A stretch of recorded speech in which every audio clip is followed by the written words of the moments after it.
So you are checking your net worth tracker for probably the third time this week, and you notice something.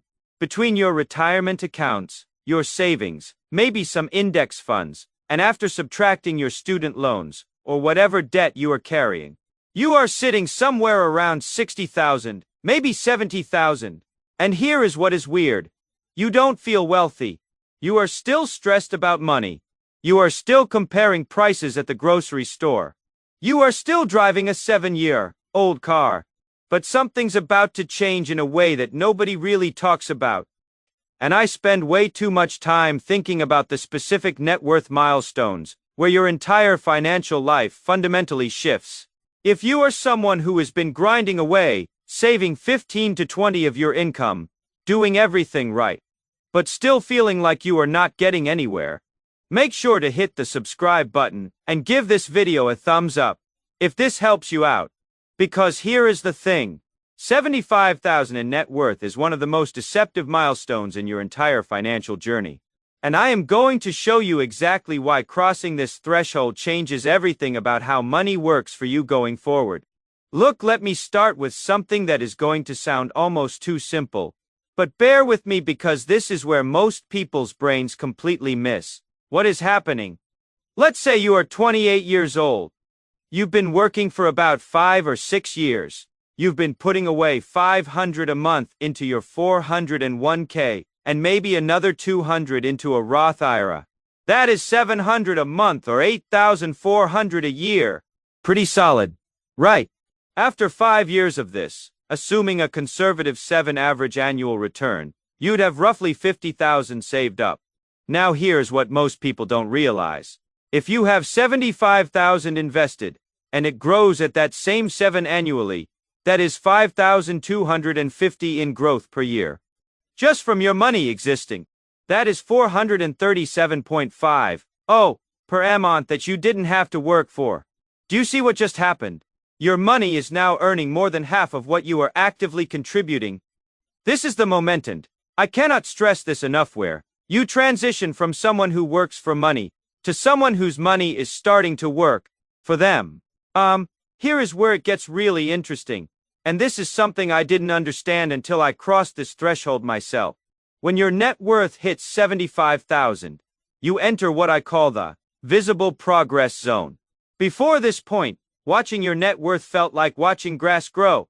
You check your accounts and see you went from 23,000 to 24,500 over 3 months. Cool. That is nice. But it doesn't feel like momentum. But once you cross 75,000, the month-to-month swings become psychologically significant.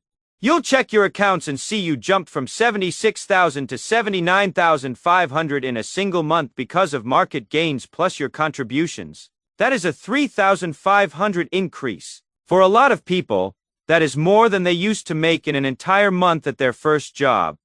Here is what most people don't realize. This is the exact moment where delayed gratification starts to make emotional sense, not just logical sense. Before this, saving felt like sacrifice. Now it starts to feel like momentum. A study from the Journal of Consumer Research found that individuals are significantly more likely to maintain positive financial behaviors when they can perceive meaningful progress in shorter time intervals. Below 75,000, progress feels abstract. Above it, progress becomes visceral. Now, you might be thinking, okay, Nick, but I still can't afford the things I actually want. I am not living some luxury lifestyle here. And look, you are right. But here is the paradox that screws with everyone at this stage. The lifestyle that got you to 75,000 in net worth is almost certainly a lifestyle where you've been saying no to a lot of stuff. You didn't take that expensive vacation. You didn't lease that new car. You've been bringing lunch to work. You've been living below your means. And now that you are at this milestone, there is this voice in your head that says, haven't I earned the right to enjoy some of this? This is the danger zone. Because here is the thing. If you loosen up your spending at 75,000, you rob yourself of the exact moment where compound interest is about to do the heavy lifting for you. Let me show you the math, because this is actually insane. Person hits 75,000 at age 30. they maintain their savings rate. By age 40, assuming 7 returns and continued 700-month contributions, they'll have approximately $282,000. Person B hit $75,000 at age 30. They decide they've made it and drop their contributions to $300 a month because they want to enjoy life more. By age 40, they'll have approximately $201,000. That is an $81,000 difference, $81,000, as the cost of treating yourself at exactly the wrong time. Here is something that changed for me personally around this net worth level, and I've heard this from dozens of other people. Every dollar you spend stops being just a dollar. It becomes a future dollar calculation. Before you had $75,000 invested, spending $100 on something was just $100. But once you cross this threshold, and you understand compounding, spending $100 becomes, I am giving up $761 in 30 years assuming 7 annual returns. Now look, I am not saying you should never spend money or enjoy your life. That is psychotic. But what I am saying is that $75,000 is the point where financial decisions start carrying exponentially larger consequences. A study by Fidelity found that investors who maintained consistent contribution rates through their 30s, the exact decade when most people hit this net worth milestone, ended up with retirement balances more than 2.4 times higher than those who reduced contributions during this period. Here is something nobody warns you about. Once you hit $75,000 in net worth, you are going to be in this really awkward social position where you can't relate to either group around you. Your friends who aren't saving, they think you are being paranoid or cheap. They don't understand why you won't split that $200 Airbnb for the weekend, or why you are still driving your 2017 Honda. But your friends who are further ahead financially, the ones with $300,000 or $500,000 in net worth, they're talking about real estate investments and tax optimization strategies that don't even apply to you yet. You are in this weird middle ground. And honestly, this is where a lot of people fall off track. Because the social pressure to act normal can be intense. Here is what I learned. You have to get comfortable being financially out of sync with your peer group. The people around you are not living your financial life. They're not going to retire when you retire. They're not going to have the options you are going to have. This is where the math gets really practical. At $75,000 in net worth, you should have somewhere between $15,000 and $25,000 in pure cash emergency fund, depending on your expenses and life situation. That is typically 3 to 6 months of expenses for most people. Here is what most people don't realize. This is the first time in your life where you can actually weather a legitimate financial storm without derailing your entire future. You lose your job. You've got 6 months to find something new without touching your investments. Your car dies. You can replace it without going into debt. Medical emergency! You've got options. This is the beginning of what I call financial resilience. You are no longer one bad month away from disaster. And psychologically, this does something profound to how you make decisions. You start making choices from a position of strength rather than desperation. A Federal Reserve study found that 37% of Americans couldn't cover a $400 emergency expense without borrowing or selling something. Once you hit $75,000 in net worth with a proper emergency fund, you are officially operating in a different financial reality than more than a third of the country. Look, here is something practical that shifts at this level. Before you had significant savings, your career decisions were mostly about survival and incremental increases. You needed the paycheck. You needed the health insurance. You optimized for safety. But at $75,000 in net worth, you can start making career moves that involve calculated risk. You can negotiate harder because you have a runway if things don't work out. You can consider a career pivot to something with higher long-term potential, but lower short-term pay. You can start a side business without betting your entire livelihood on it. This is where it gets really interesting. Your net worth essentially becomes a risk tolerance multiplier. The same career move that would have been reckless at $10,000 in net worth becomes strategic at $75,000. I've seen people leverage this exact position to negotiate $15,000 to $20,000 salary increases simply because they weren't negotiating from a position of desperation anymore.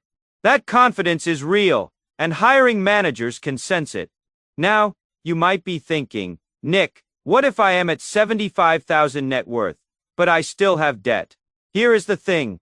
If you are at 75,000 net worth and you still have debt, that means you have something like 100,000 in assets. That is actually a really strong position. This is the moment where you need to make a critical decision. Aggressive debt payoff versus continued investing. Here is my take. If your debt is high, interest credit cards, personal loans above 7 to 8, absolutely demolish that first. The guaranteed return of eliminating 18 interest debt beats any market investment. But if you are talking about student loans at 4 or a mortgage at 3.5, this is where the math gets interesting. Your investments are likely to outpace that debt over time. The psychological benefit of being debt-free is real, but so is the mathematical benefit of letting your money compound. What I see most people do successfully at this level, they maintain aggressive investing.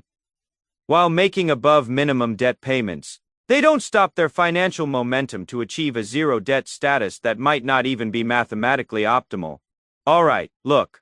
Here is what you need to do if you are approaching or just crossing 75,000 in net worth. First, audit your savings rate. If you are not saving at least 20 of your gross income at this point, you are leaving exponential growth on the table. This is not the time to coast. Second, check your asset allocation. At this level, you should be heavily weighted towards stocks, probably 80 to 90 equities. If you are in your 20s or 30s, bonds and cash are for preservation later. Right now, you need growth. Third, automate everything. Your contributions to retirement accounts, your transfers to brokerage accounts, everything. Willpower is not a strategy. Systems are. Fourth, calculate your actual monthly investment returns. Once your portfolio is generating 400 to 500 per month in growth, you need to see that number regularly. Make it visible. This is what keeps you motivated when your friends are posting vacation photos and you are eating leftovers for the fourth day in a row. Fifth, start educating yourself about tax optimization. At 75,000 in net worth, you are in the territory where understanding Roth conversions, tax, loss harvesting, and HSA strategies can save you thousands of dollars annually. Here is what I really want you to understand. 75,000 in net worth isn't about the number itself.